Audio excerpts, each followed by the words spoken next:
हर हर महादेव, हर हर महादेव। ओम नमः शिवाय। नमस्कार दोस्तों, स्वागत है आपका बलवीर कोट्स चैनल में। प्रिय दोस्तों, आज हम आपको एक ऐसी कथा का श्रवण करने जा रहे हैं जो सुनने मात्र से आपके जीवन में सुख, संपत्ति और धन की वर्षा होगी। अगर आप सभी को ऐसी कथाएं पसंद है और ऐसी ही आध्यात्मिक जानकारियां आपको अच्छी लगती है, सनातन धर्म के बारे में पसंद है, तो आप इस चैनल बलवीर को कोट्स सब्सक्राइब कर लीजिए। भगवान शिव कहते हैं देवी। आज कहानी के माध्यम से आपको बताने जा रहा हूं कि स्त्रियां निंदित होती हैं अथवा पुरुष। इसलिए हे देवी, आज इस कहानी को अंत तक सुने और देखें।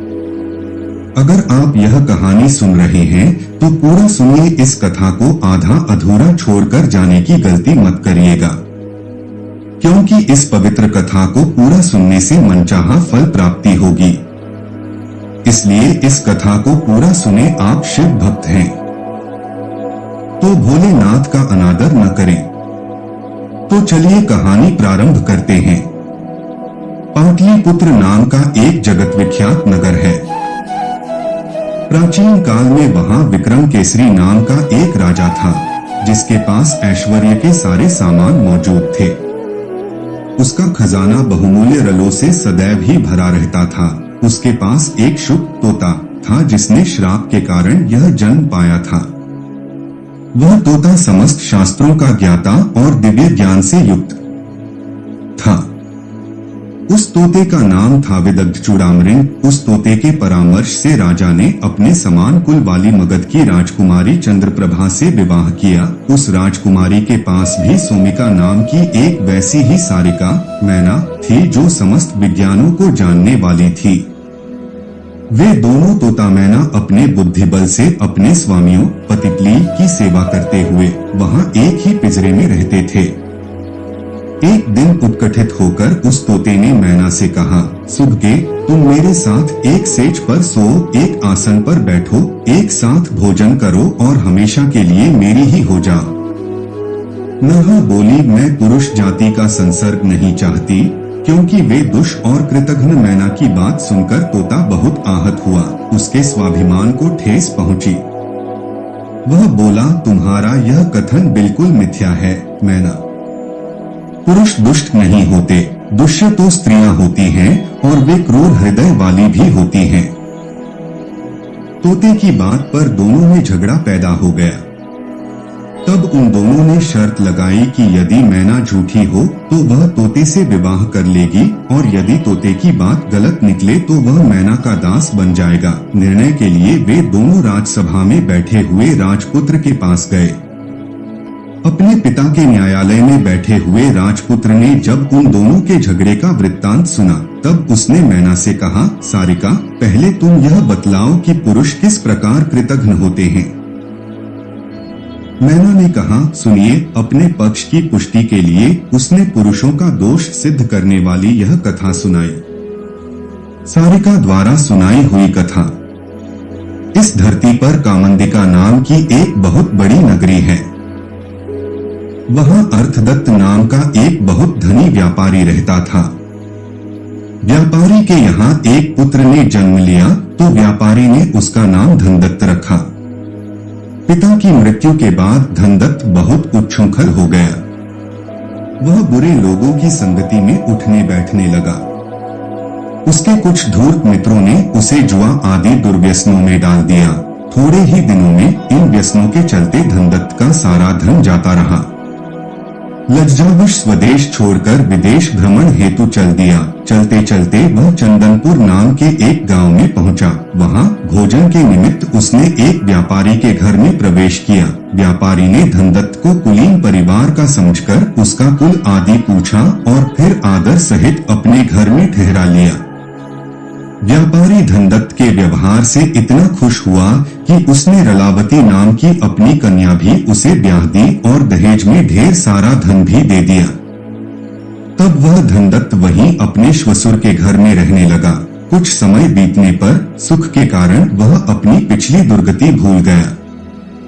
धन मिल जाने से वह फिर व्यसनों में फंस गया और स्वदेश जाने के लिए उद्यत हो गया। रलावली अपने माता पिता की इकलौती संतान थी, अतः वह व्यापारी उसे अपने पास से दूर नहीं जाने देना चाहता था। लेकिन उस दुष्ट ने बड़ी कठिनाई से किसी तरह उसे अनुमति देने के लिए विवश कर दिया। अनंतर एक वृद्धा के साथ गहनों से अलंकृत अपनी स्त्री को लेकर वह उस देश से चल पड़ा। चलते चलते वे बहुत दूर तक जंगल में जा पहुंचे। वहां चोरों का भय बतलाकर उसने अपनी स्त्री के गहने लेकर अपने पास रख लिए। धन के लोभ से उस पापी ने अपनी गुणवती स्त्री और उस वृद्धा को एक खंदक में धकेल दिया। खंदक में गिरते ही वृद्धा तो मर गई, लेकिन झाड़ियों में उलझ जाने के कारण उसकी पत्नी नहीं मरी। किसी तरह वह रोती बिखलती उस खंदक से बाहर निकल आई। उसका शरीर क्षत-विक्षत हो गया था। जगह जगह राह पूछती वह बड़ी कठिनाई से अपने पिता के घर पहुंच पाई। अचानक इस रूप में उसके लौट आने पर उसके माता पिता सत्ते में आ गए। उन्होंने कारण पूछा तो रोते रोते उसने कहा, पिताजी, डाकुओं ने हमें मार्ग में लूट लिया। वे मेरे पति को बांध कर ले गए। उन्होंने मुझे और वृद्धा को खंदक में फेंक दिया। वृद्धा तो मर गई, किंतु ईश्वर की कृपा से मेरे प्राण बच गए। मैं खंदक में चीखती चिल्लाती रही। देवयोग से एक पथिक ने मेरी आवाज सुन ली और मुझ पर कृपा करके मुझे खंदक से बाहर निकाला। मैं किसी प्रकार मार्ग में राहगीरों से रास्ता पूछती हुई यहाँ तक पहुँची हूँ। बेटी के मुख से उसकी विपदा का हाल सुनकर उसके माता पिता ने उसे धीरज बंधाया। तब वह सती अपने पति का ध्यान करती हुई माता पिता के पास ही रहने लगी। उधर उसके पति ने स्वदेश पहुंचकर थोड़े ही दिनों में अपने साथ लाया हुआ धन जुए आदि में गवा दिया। जब वह बिल्कुल कंगाल हो गया तो उसने सोचा, यूं मैं अपने श्वशुर के पास जाकर फिर धन मांग लाऊं। मैं उनसे कहूंगा कि उनकी पुत्री उसके घर भली प्रकार रह रही है। ऐसा विचार कर वह ससुराल की ओर चल पड़ा। जैसे ही वह ससुराल के करीब पहुंचा, छत पर खड़ी उसी दिशा में देखती उसकी पत्नी ने उसे पहचान लिया और तुरंत दौड़ते हुए नीचे उतर आई। दौड़कर वह उस पापी के चरणों में जा गिरी। डरे हुए अपने पति को उसने वह सारा वृत्तांत कह सुनाया कि पहले किस प्रकार उसने झूठ मूठ अपने पिता से डाकुओं के उपद्रव की बात कही थी। सारी बात जानकर धनदत्त में हौसला पैदा हो गया और उसने निर्णय लेकर अपने श्वशुर के घर में प्रवेश किया। उसके श्वशुर ने प्रसन्नता पूर्वक अपने दामाद का स्वागत सत्कार किया। इस प्रसन्नता में कि उसका दामाद डाकुओं की गिरफ्त से जीवित बच आया है, उसने अपने मित्रों और संबंधियों को बुलाकर महोत्सव मनाया। तत्पश्चात धनदत्त वहां अपनी पली सहित अपने श्वशुर के धन पर फिर से मौज करने लगा। इतनी कथा सुनाकर मैना ने आगे का वृत्तांत कहा है। राजन, एक बार रात के समय उस नृशंस ने जो कुछ किया वह यद्यपि कहने के योग्य नहीं है, किंतु फिर भी कथा के प्रसंग में कहना पड़ रहा है।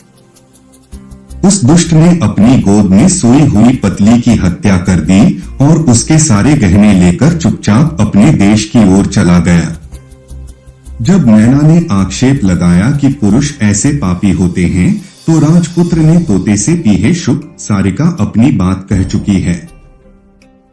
प्रत्युत्तर में तुम्हें जो भी कहना है कही। तब तोते ने उन्हें यह कथा सुनाई। शुक द्वारा कही हुई कथा तोता बोला है, दे स्त्रियां भयानक साहस वाली, दुश्चरित्रा और पापिनी होती हैं। इस संदर्भ में आप यह कथा सुनिए। हर्षवती नाम की एक नगरी में एक धनवान बनिया रहता था। वासुदत्ता नाम की उसकी एक कन्या थी जो अत्यंत सुंदर थी। बनिया उसे अपने प्राणों से भी अधिक प्यार करता था। उसने अपनी उस कन्या का विवाह समुद्रदत्त नाम के एक सजातीय युवक के साथ कर दिया, जो सज्जनों के निवास स्थान ताम्रलिपि में रहता था। समुद्रदत्त सज्जन था। वह वासुदत्ता के समान ही रूपयौवन वाला था।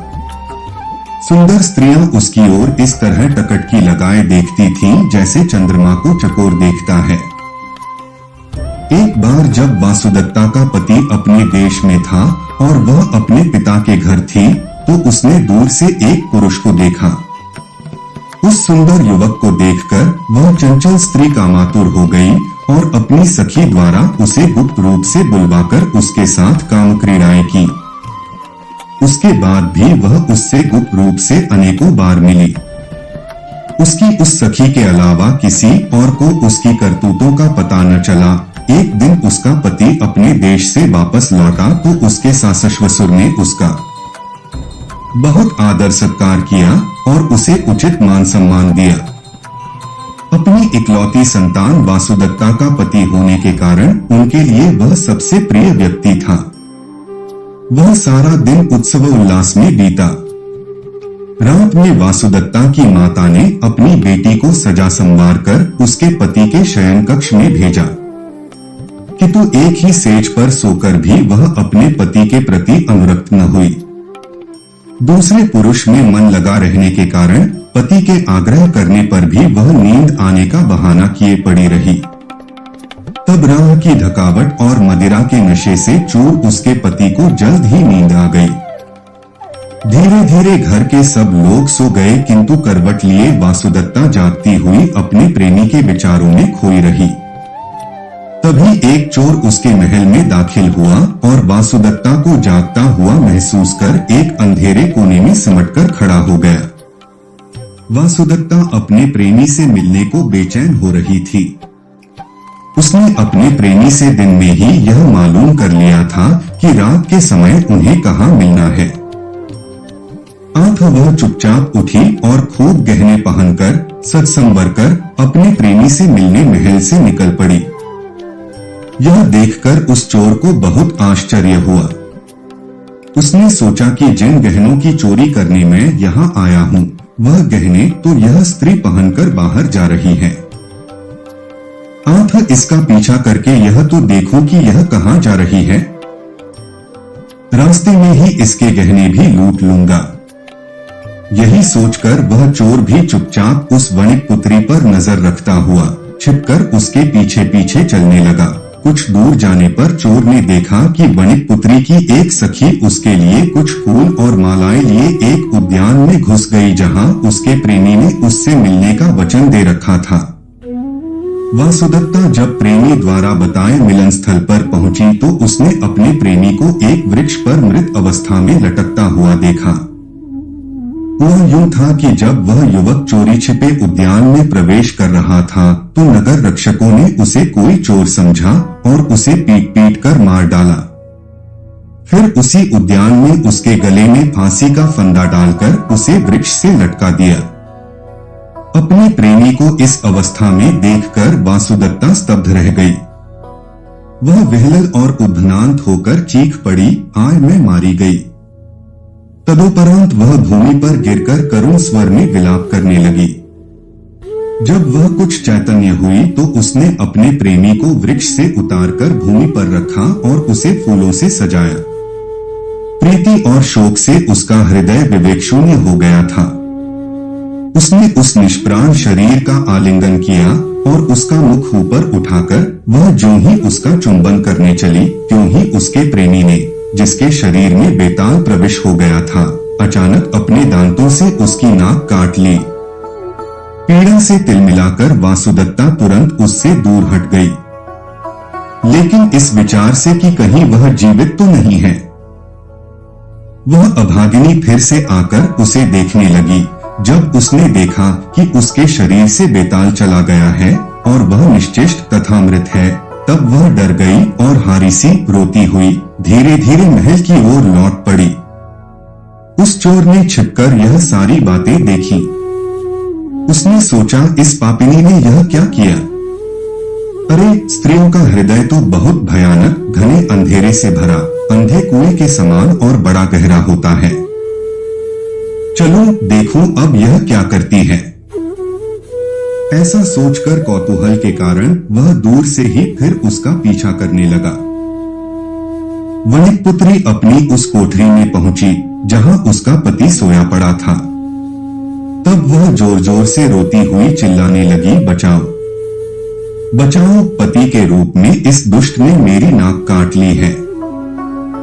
इस तरह बार बार उसका रोना चिल्लाना सुनकर उसके कुटुंबीजन और माता पिता सभी घबराए हुए जाकर उनके शयन कक्ष में पहुँचे। वहां पहुंचकर जब उसके पिता ने देखा कि वासुदत्ता की नाक कटी हुई है और उसकी नाक से रक्त बह रहा है, तब उसके पिता ने क्रोध में आकर अपने जमाता को भाईद्रव्य ही जानकर रस्सी से बांध दिया। वासुदत्ता को बातें सुनकर उसका पिता तथा अन्य सभी लोग समुद्रदत्त के प्रतिकूल हो गए थे। आंख बांधे जाने पर भी उसने गूंगे की तरह कुछ न कहा। इसी मोहल्ले में धीरे धीरे रात बीत गई। तब सब कुछ जानता हुआ भी वह चोर चुपके से वहां से चला गया। समुद्रदत्त का श्वशुर वह बनिया उसे तथा कटी नाक वाली अपनी बेटी को लेकर राजा के दरबार में पहुंचा। सारा वृत्तांत सुनने के बाद राजा ने समुद्रदत्त को दोषी मानते हुए उसे प्राणदंड की आज्ञा दे दी। अनंतर जब बांधकर उसे वधस्थल की ओर ले जाया जा रहा था, तब वह चोर राजा के आदमियों के पास आकर बोला, हे अधिकारियों, अकारण ही इस व्यक्ति को प्राणदंड नहीं देना चाहिए। यह निर्दोष है, सारी बातें मैं जानता हूँ। तुम लोग मुझे राजा के पास ले चलो, जिससे मैं उन्हें सारा वृत्तांत कह सकूं। उसके ऐसा कहने पर कर्मचारी उसे राजा के पास ले गए। वहां अभयदान मांगकर उस चोर ने आरंभ से उस रात की सारी बातें राजा को कह सुनाई। उसने राजा से कहा, महाराज, यदि आपको मेरी बातों पर विश्वास न हो तो सत्य की स्वयं ही जांच करवाएं। इसकी कटी हुई नाक अब भी उस शव के मुंह में है। यह सुनकर राजा ने देखने के लिए अपने अनुचरों को उद्यान में भेजा और जब सच्चाई मालूम हुई तो उसने समुद्रदत्त को रिहा कर दिया। राजा ने उस दुष्यपली के कान भी कटवा दिए और उसे देश निकाला दे दिया। उसने उसके श्वशुर की सारी धन संपत्ति भी जब्त करवा ली। इतना ही नहीं, उस चोर पर प्रसन्न होकर उसे नगर का अध्यक्ष भी नियुक्त कर दिया। इतनी कथा सुनकर तोते ने राजा से कहा, हे राजन, इस संसार में स्त्रियां ऐसी दुष्ट और स्वभाव से विषम होती हैं।